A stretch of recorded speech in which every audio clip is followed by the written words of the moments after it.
Hi, everyone. This is Kalia from Marcus Evans. Thank you so much for joining us today on this webinar on managing fiduciary strategies for optimized legal compliance and cost reduction in employee benefit plans. This is brought to you in partnership with Hall Benefits Law. Before we begin, I'd like to cover just a few housekeeping items. As you can see at the bottom of the screen are multiple application widgets. They're resizable and movable, so please move them around to get the most out of your desktop space. I'd also like to encourage you to submit any questions that you might have by using the Q&A widget, and we'll try to answer as many as possible throughout the broadcast. However, if a fuller answer is needed or we perhaps run out of time, we'll make sure to send you an email afterwards. I'd also like to draw your attention to the resource list that will contain a copy of today's slide deck, some interesting articles, and please bookmark any links that you might find useful. To answer any common technical issues, I advise to use the help widget. And finally, a reminder to look out for an email within the next 2 hours with links to review today's session. At this point, I'd like to introduce you to our moderator and our host. We have with us David Hall, who is the Chief Administrative Officer at Hall Benefits Law. Very happy to have you on, David. Going to hand things over to you, and I hope you enjoy. Thank you, Kyle. It's always a pleasure to work with you and the team there at Marcus Evans. And good afternoon or good morning, as the case may be, to our audience. My name is David Hall, and I am the Chief Administrative Officer at Hall Benefits Law, not the Chief Marketing Officer, as you see here. Rich Sidori is General Counsel and Senior Vice President at WasteQuip. And he and our team here at HBL have been working together for about a year now, since the beginning of 2024. And Rich has served at WasteQuip for nearly 12 years. He handles legal, insurance, and risk management for the holding company and 20 portfolio companies.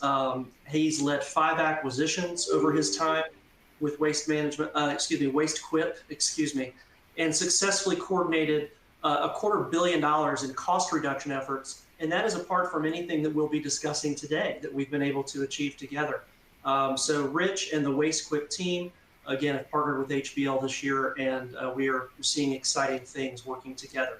Ann Tyler Hall is our other panelist. She is the managing partner at Hall Benefits Law. She is the founding attorney here. She has led HBL since its inception and grown the business to serve clients in 40 states. She and her team of capable ERISA attorneys have achieved over $80 million in cost savings for plan sponsor clients. And again, that is apart from the savings that we are achieving for clients through some of the strategies that we'll be discussing today. I'm very excited to hear these two professionals have a conversation about some important questions in the world of employee benefits legal compliance. So as an introductory slide, we're going to talk a little bit about the Consolidated Appropriations Act and the No Surprises Act. Ann Tyler Hall will walk us through the importance of this as sort of foundational concepts to the rest of the things we'll be talking about today. So Ann Tyler, take it away. Thank you, David. So just to give you a little bit of background about what we'll be talking about today, at the end of 2020, a bipartisan effort to end and authoring of the Consolidated Appropriations Act 2021. And subsumed in the Consolidated Appropriations Act 2021, signed into law by President Trump during his the end of his first administration. Again, it was a bipartisan piece of legislation, but subsumed in that piece of legislation was the No Surprises Act. There were a myriad of other changes to group health plans, significant changes, but they were aimed primarily at getting at a couple of questions that Congress and that both parties had as they looked to address the concerns of their constituencies, both the employers and employees, asking the question of why have healthcare costs, group health plan costs increased so rapidly? And then also, where are the payments going? When a plan pays for its claims, its service provider costs, making sure that there is transparency in the fees that are being paid, how much is being paid, to whom, and making sure that it adheres to the terms of the contract with that particular service provider. So Consolidated Appropriations Act 2021 included No Surprises Act, and that was the specific impetus behind our HBL's negotiation of service provider, specifically third-party administrator for group health plan contracts at the beginning of 2022. But there were other changes as well. The mental health parity comparative analysis was almost immediately effective as a requirement for plan sponsors beginning in February 2021. Then gag clause attestations. These were new requirements that have been rolled out over the ensuing 4 years. And then the ERISA 408B2 compensation disclosure requirements that mirrored what we'd seen on the retirement plan side almost a decade earlier. And then up-to-date network provider directories as a requirement of who is in network, who is out of network, all aimed at transparency in the fees and trying to get at the costs associated with group health plans. So with this new piece of law, this new legislation, and the myriad of different changes and obligations came some new opportunities, but it was aimed at transparency and giving group health plan sponsors and fiduciaries some legislative tailwinds to get the information they need to benchmark their group health plan. So that's just a little bit of the background of what we'll be talking about today. Fantastic. Okay, so next, team, we're going to look at our first poll question. This is the anonymous poll question, so please just answer as you are able for your company. And this is both for our information and for your information as the audience. We'd like to know how your company utilizes outside ERISA counsel, if at all. So you may be at a company where you have internal ERISA counsel, and there's the perception of no need for outside ERISA counsel. You may have a GC or a chief legal officer or a vice president of legal, and they may lean on external ERISA counsel to help them and their team with fiduciary legal matters. Or you may have a GC and depend on your broker or your consultant to manage fiduciary risk for your organization. If you could let us know which of those three scenarios you fall into, that would be very helpful. Now, HBLs is, we believe, a unique approach. And so the point that I'd like to make through this particular poll is that, A, there's no right answer. Each of you will be in one of these buckets, but there is never harm in looking at alternative counsel, whether or not you have ERISA counsel currently, because when you are trying to fulfill your fiduciary duties under ERISA, it is incumbent upon you as a fiduciary to make sure that you are considering every strategy available to you to be the best fiduciary of that plan for your plan participants. Kyle, do we have a poll results? Perfect. Okay, so let's take a look here. Again, and the strategies that HBL uses are born of our proactive approach that we're using with plan sponsors. So regardless of whether you have internal ERISA counsel, whether you have a GC that's currently leaning on external ERISA counsel that isn't HBL, or you have a general counsel and you depend on your broker consultant, there are opportunities for everyone that answered this poll question to engage in some of the strategies that we'll be discussing today if you aren't already doing so. Let's jump into our first panel question. And Rich, I'm going to ask you to jump in here, and then Ann Tyler can piggyback off of your comments. We're curious to know what the two of you feel are the most common legal risks that fiduciaries face regarding employee benefit plans today, from the perspective of a sitting GC and from the perspective of experienced ERISA counsel. Rich? Yeah, thanks, David. So a year ago, had you posed that question to me, I would have probably given a very generic type answer that a lot of general counsels are known to give. But it would have been along the lines of, well, I understand that there's fiduciary obligations, and we evaluate it and rely upon other parties to help us in this regard. Certainly, I'm a much more educated consumer nowadays, and have a much better appreciation and understanding of where the legal risks are. not only legal risk as fiduciary, but also legal risk as it pertains to the contracting parties. That would be, the provider and also the broker relationship. And so similar to, I think, the majority of the poll, we were exactly the same. I mean, it was reliance upon a broker and other third-party, non-legal third parties to assume that our flank was protected and our best interests were at mind.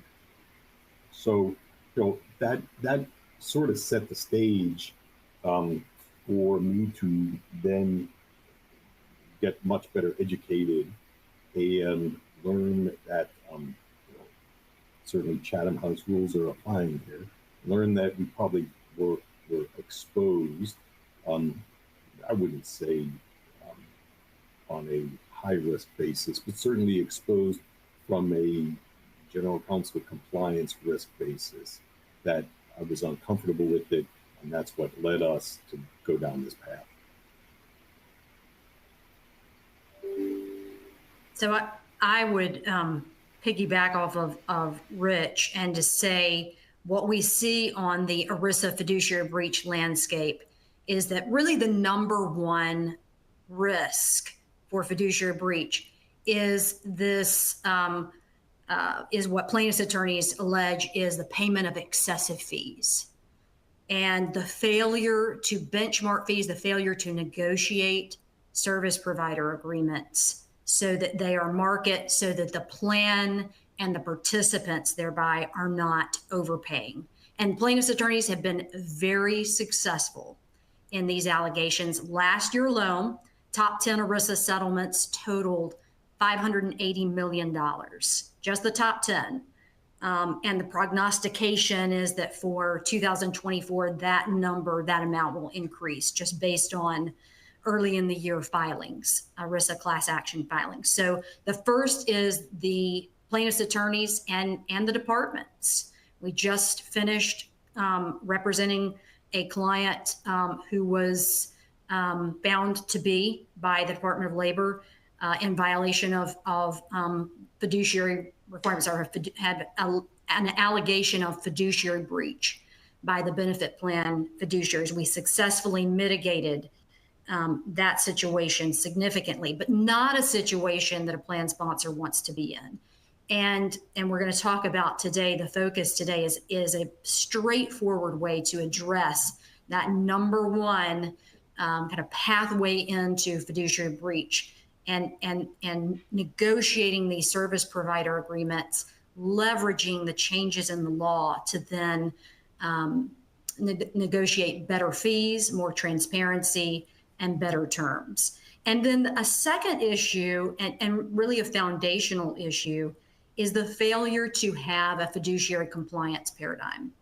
And plan sponsors have done a pretty good job. We've seen it on the retirement plan side, because for the past 15 years, the focus by plaintiffs' attorneys, and really departments as well, has been on the retirement plan side and retirement plan fiduciary breach.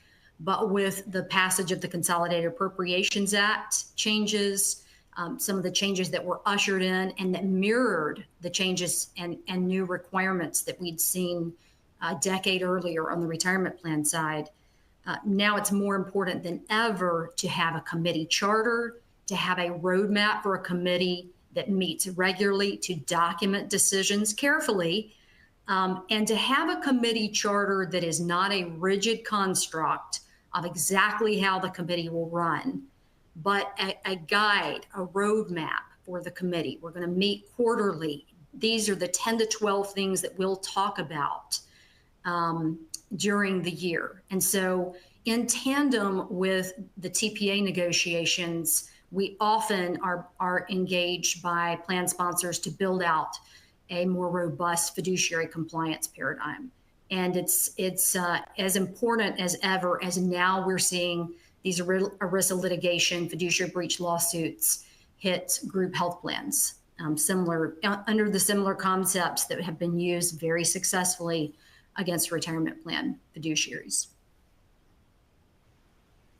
Okay, fantastic. So just as a callback to the Consolidated Appropriations Act and its subpart, the No Surprises Act, there are very important aspects, Ann Tyler, as I understand, to the CAA that apply to service provider agreements and contracts that are entered into January 1st, 2022 or later. And so as our second anonymous poll question, we'd love to know for your company, if you know, what is the date of the execution of your existing TPA contract for your company's existing health and welfare plan?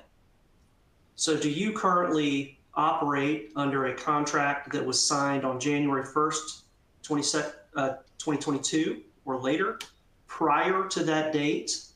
Or are you unaware of the date of execution of your existing TPA contract? And as we take 30 seconds to answer this poll, I'll just use this as an opportunity to highlight the fact, as with the first question, regardless of your answer, there is an opportunity for you as a plan sponsor to reduce your risk and the target on your back as a self-insured health plan based on what we're seeing in our work today with our current clients. This particular strategy is one of many opportunities that our clients, plan sponsor clients, have to bolster their fiduciary wellness paradigm. And you, quite frankly, should be asking yourself this anonymous poll question number 2 about not only your existing TPA contract, but your contract for other third-party service providers, like brokers, like any other consultants that may be involved, advisory contracts, et cetera. So Kyle, could we see the answer to this poll question? Okay, so the vast majority of plan sponsors in this particular audience have a contract that was executed after January 1st, 2022, which means those contracts are subject in full to the terms of the CAA and the No Surprises Act. And if we know your TPA, we've negotiated with all of the BUCAs, like we hope you do, then you'll recognize there is an opportunity because those TPAs are not drafting their contracts according to the rules of those pieces, those subparts of ERISA. So let's take that knowledge and jump right into panel question number 2. What specific steps, and Rich, we'll just have you give your take on this first. What specific steps companies can take to regularly review and update your employee benefit plans to ensure compliance with current laws? And you can take this in any direction you like, Rich. Yeah, thanks. So when I first started digging into this, what I discovered was that although we had current amendments to the underlying agreement was over a dozen years old. And that came as a surprise to me. And I can't quite tell if it came as a surprise to our HR and benefits department. And so regardless, it was something that then I needed to dig into. And this is again where, health benefits law and Tyler, her team, helped me start to understand what the roadmap was, where even though there were amendments, there were things in the underlying original agreement that clearly needed revised, needed changed, needed updated, and the amendments had not done that. And so, whereas there was some current thinking that we were fine, strictly from a regulatory compliance perspective, it needed revisions. And then, as with all contracts, what was the business focus? And so we ran parallel paths on this to see what do we need to change, regulatory fiduciary compliance, and where are there opportunities for us to from a business side, start to leverage those relationships that we have had over the years with the provider to start to look more like somebody, I don't want to say that they value, but certainly somebody that they probably did not have on autopilot. And so it was in that aspect that that things started to get very interesting, because we started to see where the pushbacks were from the provider, and started to understand, based on the breadth of the waterfront that Health Benefits has the opportunity to see, how we were being treated on a business side, and a business perspective, let alone the legal fiduciary side. That's a great point, Rich. And I think one of the, and maybe it was indirect, maybe it wasn't as intentional, but one of the indirect or direct outcomes, and maybe it was the impetus behind these changes, was to level the playing field of group health plan sponsors and service providers. And the sense from when we first started talking about negotiating third-party administrator agreements, we got a sense from some of our plan sponsor clients that almost a trepidation, and I think that was well founded, probably because I think the service providers have had a bit of the upper hand. And so I think what the Consolidated Appropriations Act and some of these changes and transparency rules basically leveled the playing field, and mandate now that plan sponsors ask for this information, require that this information be provided by contract. We do that a lot. Include provisions in the agreements that mandate the third-party administrator or the service provider to provide the information that only they have in certain situations, that we must have as a group health plan sponsor to comply with the law. We mandate and contract clarity in terms so that there's no misunderstanding about what fees are being paid and to whom. And so indirectly or directly, Congress, with these changes, sort of leveled the playing field. And again, we're in a unique environment where there is legislative tailwinds now to have these conversations and to get a better agreement and to get money back in the pockets of group health plan sponsors and their participants. Yeah, if I could just interject there, because this is an important point, right? And so we're a billion-dollar company, and we're not small, but we're not overly large. And where the relativity really kicks in is when you look at the size of the provider relative to us. And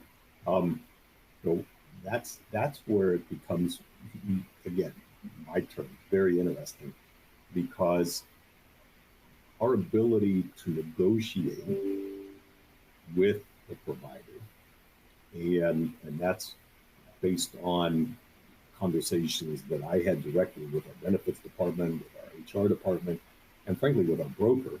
I was being told, no, this is the way it is, only to find out that's not necessarily the case. And so there are opportunities to push back on those providers. And if you have legal compliance in your back pocket to help with that leverage, that really helps push back. That's a great point, Rich. And we've negotiated with all the BUCA, the Blues, United, Cigna, Aetna, and some of the smaller providers as well. And we have achieved fee concessions in every one of the negotiations. So the legislative tailwinds are significant. That gets us into the conversation. And we have negotiated for employers of all sizes. I think our smallest negotiation was about 800 employees up to 22,000. And obviously the numbers look a bit different based on the plan participant head count. but we have been able to achieve significant savings in every one of the negotiations in just the first year annual, and these are annual savings. So, but you have to leverage these changes in the law. And so we typically in these discussions start with, this was a bipartisan piece of legislation. We now have new changes. We have a new paradigm, and this necessitates a new agreement. And this necessitates a new paradigm between the plan sponsor and the service provider. Again, to reiterate what I'd said earlier, new piece of legislation that had some significant changes and requirements, new requirements for plan sponsors, but pivoting and leveraging that for the benefit of group health plan sponsors and participants to negotiate a better contract. Good. We'll get some more clarity on this as we go through these questions. But Rich, just to reiterate your point, it sounds like you need to know where you stand relative to the existing service provider contracts that are active in your organization. But not only that, understand where you stand relative to existing providers. There may be a power imbalance that's completely inappropriate based upon what you were describing to us and the relative size of the service provider versus the relative size of the plan sponsor. And so making sure that the tail isn't wagging the dog in those situations. And then, Ann Tyler, to your point, finding clarity, leveling the playing field, finding ways to give the plan sponsor some agency in these relationships. So Ann Tyler, jumping into our next question, in your experience, what are some of the key elements that organizations should focus on as we dig into these service provider contracts to minimize the legal risk moving forward? So we first focus on fees because that has been the entree in for many plaintiffs' attorneys, and the plaintiffs' attorney horizon continues to expand as far as the plaintiffs' attorneys who see this as a lucrative opportunity to file class actions against group health plan sponsors and retirement plan sponsors. And so we first look at and focus on fees and making sure that we negotiate and often, and Rich mentioned WasteQuip's contract. The first contract that we negotiated had not been negotiated in 15 years. It was set in 2009. And so making sure that we go in and look through the fees, and that with the changes in the law, specifically the No Surprises Act, and the alleged cost savings paradigm that can be very expensive for group health plans, that we look at those fees and negotiate those fees accordingly. Inextricably intertwined with that is making sure that we review and address the changes and the new requirements ushered in by the Consolidated Appropriations Act, and that the service provider is working in partnership and in tandem with the plan sponsor so that the group health plan, the fiduciaries, can meet their new obligations. And so it really, the impetus is the legislative changes that necessitate new fees and also necessitate new updated terms that are more favorable and more of an even playing field for the plan sponsor. And then one of the other aspects that we review and negotiate is fiduciary status. The reality is the Department of Labor, the departments, they will find a fiduciary if that individual, no matter if it's on the service provider side or the plan sponsor side, if they have any discretion over plan administration or plan assets, then they fall under the definition of an ERISA 321 fiduciary. But we like to have that in the contract and be really clear about the fact that when a service provider is performing fiduciary functions, they are an ERISA fiduciary. So that's another salient, important term in the contract. But the fees have been the issue, and really the protection against fiduciary breach claims for plan sponsors is focusing in on those fees. But it is absolutely intertwined with the legislative changes and also the legal compliance terms in the contract. And making sure that those are negotiated up to date and favorable to the plan sponsor. If I could just hop in there as well. So this is, among us, I made this disclosure early on. As general counsel, I'm an inch deep and a mile wide, right? And so I will get granular where I need to, but for the most part, I have to stay at that level so that I can manage and understand everything that's coming at me on a constant basis. And so the benefit is that while I believe I'm fairly adept at understanding contracts and negotiating contracts, there certainly are some nuances associated with these contracts in particular that, frankly, are outside of my wheelhouse, and I'm very happy to keep them outside of my wheelhouse. And well, that's where something similar to the exercise we went through was very beneficial to us, because I would not pick up on those nuances. That's a great point, Rich. And quite frankly, some of the impetus behind transparency is that there is a suspicion in Congress and I think, again, the impetus behind the transparency, new transparency rules that were ushered in, is that maybe some of those terms are intentionally obtuse and ambiguous and difficult to understand.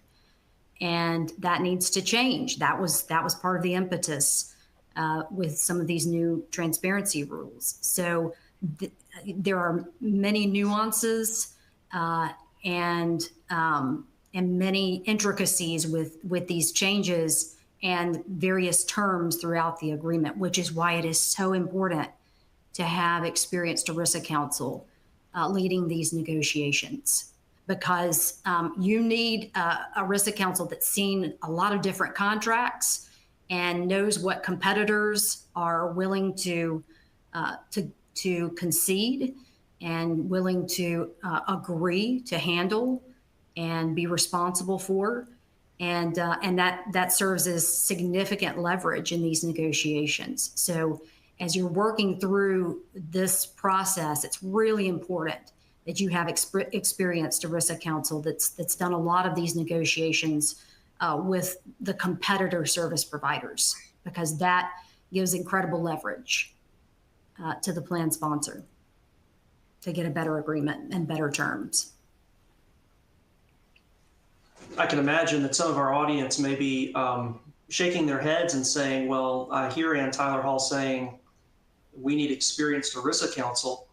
And gosh, our legal budget isn't such that we can go hire experienced ERISA counsel. I think this is a common feeling amongst plan sponsors. Obviously, budgets are important, and making sure that you are protecting the bottom line. And so, rightfully so, plan sponsors are worried about how much it costs to meet their fiduciary duty, and they're trying to balance cost effectiveness with legal obligations. And so, Ann Tyler, if you could lead on this one as well, because there's a little bit of a paradox here. I don't think you necessarily have to choose. If you could explain that. Yes. So this is where the TPA negotiations specifically have been very unique. Often we'll be engaged by a group health plan sponsor to do compliance work, and it's a cost, and they budget it from their annual budget to build out a compliance paradigm. But what's wonderful about the TPA negotiation is it's fiduciary protection, because we're negotiating, we're reviewing salient terms, we're negotiating those terms, but then we're realizing fee concessions and fee savings. And we've done a lot of these negotiations every one of the negotiations in year one have paid for the legal costs. And that's just year one. So these are annual savings that we negotiate. So in year one, covering the full cost, and often a multiple, a 2-3x of the legal spend in year one. So it's a bit of a no-brainer for plan sponsors, because it's little upfront expenditure for a lot of return, and we really actually lead in some of these discussions with, this is so important for fiduciary breach mitigation and risk mitigation. But the cherry on top is that the fee concessions offset the legal spend in year one, often times 2, times 3.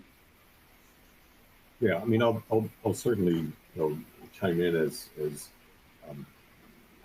confirmation of that, right? And I mean, it's one thing to hear it from Tyler, but from the customer, it's a little different.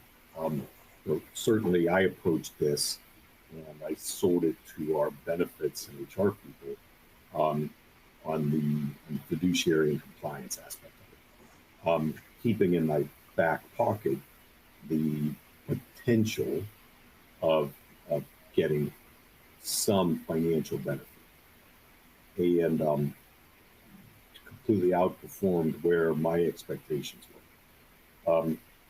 Suspected that we would have some opportunity to get some sort of a retention credit, if you will, but the savings that we are seeing, which drop right to the bottom line, were very beneficial. Now, where we then had to make certain was it is certainly a collaborative process between us, external counsel, provider, TPA, and broker, and oftentimes we would have to rely upon the broker to be able to say, when money is coming on this bucket, make sure it's not being spent over here, so that it's not diluting the savings you're going to achieve. And so there is a coordination that has to happen among everyone, and it's just, that's nothing new if you're somebody in a role like I am.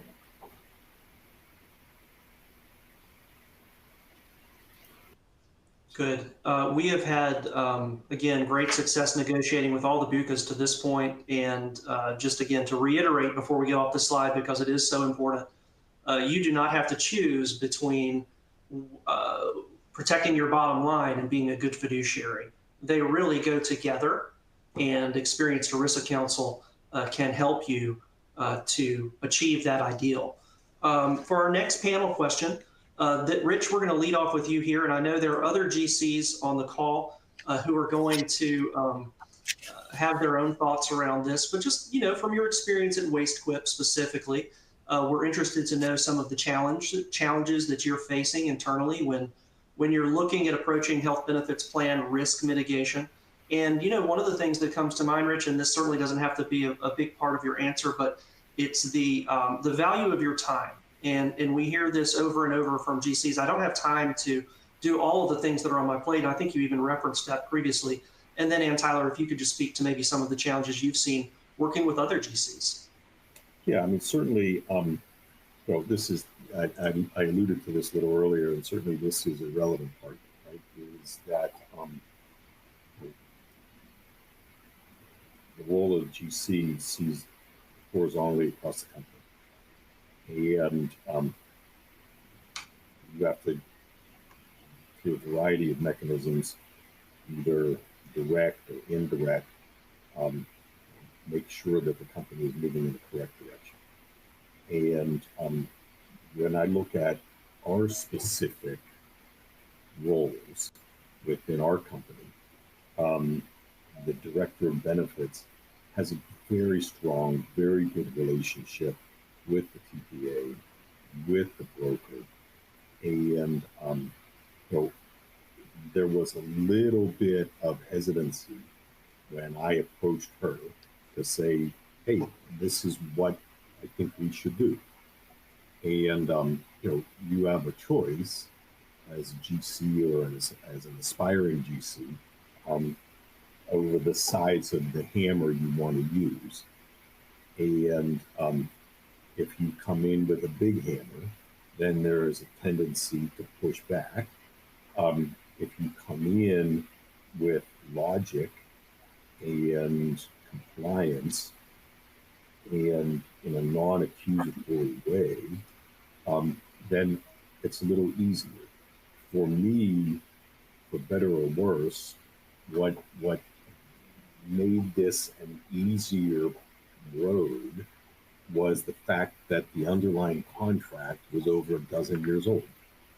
And at that point, I just sort of raised my hands and said, I don't think we have any contract, even leases, that are that old. And so I think it's time that we take a deep dive and really look at it. And it's very difficult to refute that. So that became the easiest pathway for me. And now the benefits person, didn't take anything personally. Didn't feel that they had dropped the ball. I did point the finger a little more at our broker to say, how in the world are you negotiating this on an annualized basis? And this is the age of the agreement. And there was a little bit of concern, I would say it that way, on their part that we got there. But after that, everybody was in the boat together, and we're all invested in making sure that Waste Corp's the best company, and that we're treating our colleagues the best way we can, and protecting the assets of the company the best way we can. And so everybody quickly got in alignment and said, yeah, we this is the right thing to do. To piggyback off of Rich, I think also the group health plan fiduciaries, administrators for respective companies are dealing often day to day with a third party administrator, with the service providers. And so it's important for that relationship to be kind of kept clean, and letting outside counsel come in with the posture of, we're helping the group health plan sponsor fulfill their fiduciary obligations. That is their requirement. And it is good for all parties for group health plan sponsors to be kept out of fiduciary breach litigation. And so we really do try to posture, because it's the truth. That is the truth. That is the impetus behind these discussions, is making sure that our group health plan sponsors fulfill their fiduciary obligations, and that their participants and they as a group health plan, as a plan sponsor, do not overpay. And so it's really important, again, for outside ERISA legal counsel to lead those negotiations, to keep that relationship between the group health plan sponsor and those that are working in the plan day to day, working with the third party administrator day to day, clean, so they can be kept out of it to the extent of the negotiation points. It is important for the plan sponsor to be a presence in these negotiations. But we even had one GC who said, I am extremely busy, but I will be on the calls, and I will block out my screen, but I will be on every call. And she was, and that was very effective. And I think she multitasked. And so it's not necessarily a significant time commitment of in-house counsel, but important to keep that relationship, as I said, clean. For brokers and advisors, what our experience is that there could be conflicts between the broker and advisor and the TPA. But regardless, typically what we see is brokers traditionally have one or two TPA providers that they regularly use. And so it's important to have outside ERISA legal counsel who has negotiated with all the BUCA, the Blues, United, Cigna, Aetna, and other service providers in the TPA space to leverage what counsel sees from competitors and what other competitors will concede and negotiate as best in class service provider agreement. So I think it's important that these negotiations be led by outside counsel, again, to keep that group health plan sponsor fiduciary relationship kind of clean and out of the fray of the discussions that can sometimes get pointed, and then also that brokers and advisors haven't had the exposure and often don't focus just on the Consolidated Appropriations Act changes and all the legislative legal changes that are necessary to be discussed in these TPA negotiations. Great. So even despite all of those comments to the contrary, some of you are probably thinking to yourself, well, I can just do this myself, or I'll call my broker and make sure they're doing this for me, or I have a benefits consultant who can help me with this. So our final panel question, and Ann Tyler, it may make sense for you to continue here and then Rich to piggyback off of this one, simply because you're, I think, on this train already.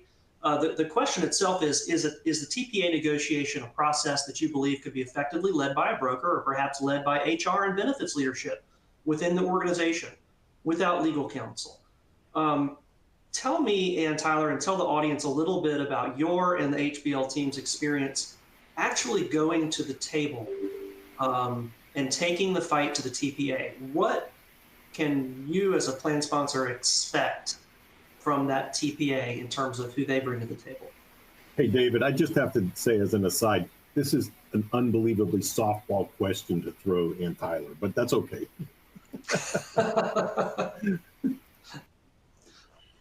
Yeah, so it's important to have effective outside legal counsel, because our experience is that the service provider brings their legal counsel. I think the first negotiation that we did, we had 3 attorneys from the service provider and then 3 of their account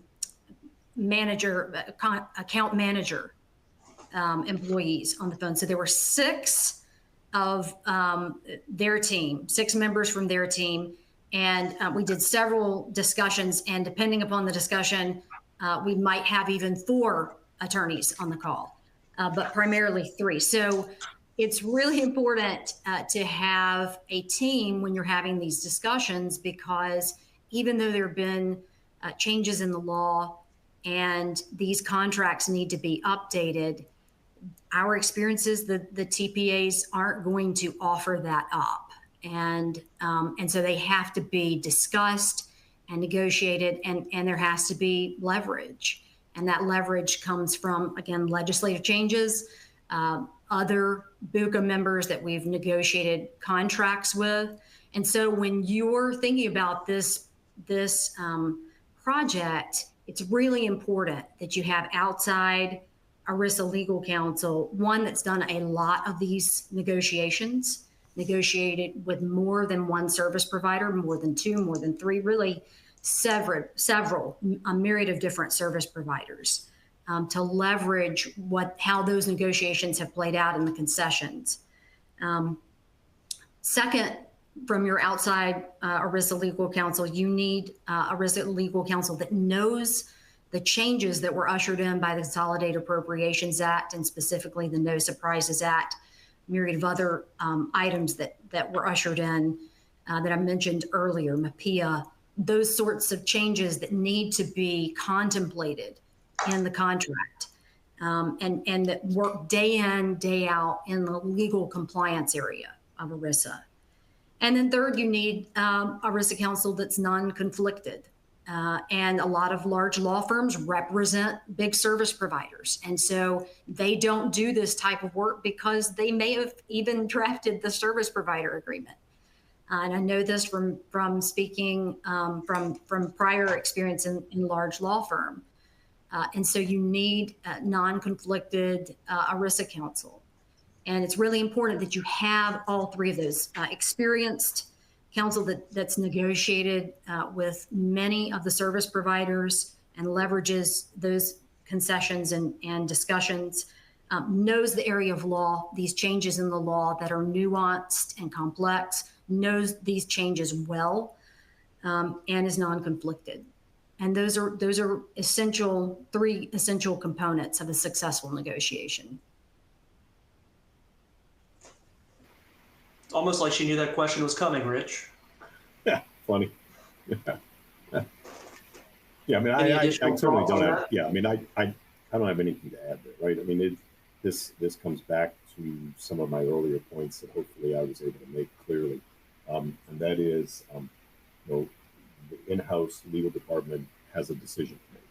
Are they going to get granular, or are they going to, rely upon expertise of outside counsel? I mean, where I found a huge benefit as well was that when I would push back on Tim Kennedy, who's on Dan Tyler's team, who was our lead, and say, is that the best deal we can get? Tim was able to tell me how, without identifying specifics, how it compared to others that Hall Benefits has interacted with. And so if I was dealing with it on my own, or in a siloed aspect, then I would not have the benefit of knowing where we stand. And so then it allowed me to be able to say, okay, on that basis, then push here and don't push as hard here. And that's a much easier role to play than to become an expert in this area. These are all excellent points. So to tie things all together and to wrap it up, the institutional knowledge that experienced counsel brings to the negotiating table, institutional knowledge not only of other plan sponsors, but of multiple service providers, knowing what to market out there in terms of fees, and getting that best deal, or is this the best I can do? Is this the best we can do? Is the question Rich asked Tim on our team, and Tim was able to describe, based on the context of all the different plan sponsors he's worked with over the years, why this was the best deal for Waste Quit. And Ann Tyler, I think the points that you were making were very good as well. Legal counsel should be seen as a value driver, right? And the fact that we have the experience it should not be looked at as an expense. Oh my goodness, we have to go hire experienced ERISA counsel. It is an actual value driver. And the more experience you bring to the table, the greater that multiple of savings you're going to see at the end of the day. And so I think that I will tie things up. And Tyler or Rich, did you guys have any closing comments or thoughts before we wrap up? Only, David, that we've done enough of these now that that we have actually an exclusive service, the TPA negotiator, and you can talk about that a little bit more in depth, David, at the conclusion of the presentation. But we've done a lot of these. We have a separate exclusive service that contemplates these negotiations, the third-party administrator negotiations. I apologize, Rich. I think you were going to answer. Yeah, no worries. Yeah, I mean, I was just going to say, I think all things being considered, this was the right decision. I'd say easy process. It was a little clunky at times, but an easy process. And as important, a outcome where I'm comfortable with our risk assessment and compliance and fiduciary responsibilities, and also happy and have reported at the board level, the outcome financially to the company. And so to me, a win-win all around. Well, we're very happy that you feel that way, Rich. We, again, the Whole Benefits Law has done many of these. We love working with plan sponsors, and it's such a privilege and a pleasure to work with proactive general counsel and others on benefits teams across the country. And Tyler mentioned a moment ago that we have seen so many of these and have enough experience now, and the demand is such that we now have a service separate and apart from our other ERISA legal compliance services called TPA Negotiator. So if you'd like to learn more about that as a plan sponsor, please check out tpanegotiator.com. We will always be in the plan sponsor's corner, trying to drive value for you. And Kyle, we appreciate you bringing all of us together to talk about this process and some of the strategies that our ERISA legal team is using to help plan sponsors like WasteQuip. Thank you, Kyle. You're very welcome, David. And I just want to say a very special thank you to our amazing panelists for your great insights and being so generous with your time today. It was a very interesting discussion. On behalf of myself and Marcus Evans, I'd just like to thank you so much for the collaboration. To turn things back to the audience quickly, we'd just like to thank you so much for joining us today. There were a couple of great questions and comments that came in. If we didn't answer all of them, we'll make sure to send you an email after the broadcast. A reminder to look out for an email in the next 2 hours with links to review today's material. And finally, we'd love to hear your feedback about what you thought about today's webinar. A survey will pop up on your screen in just a moment. We'd really appreciate any comments that you might have. On behalf of Whole Benefits Law, Marcus Evans, I'd like to thank you so much again for joining us and hope to see you again at future events. Thank you, everyone. Have a lovely day further. Thank you.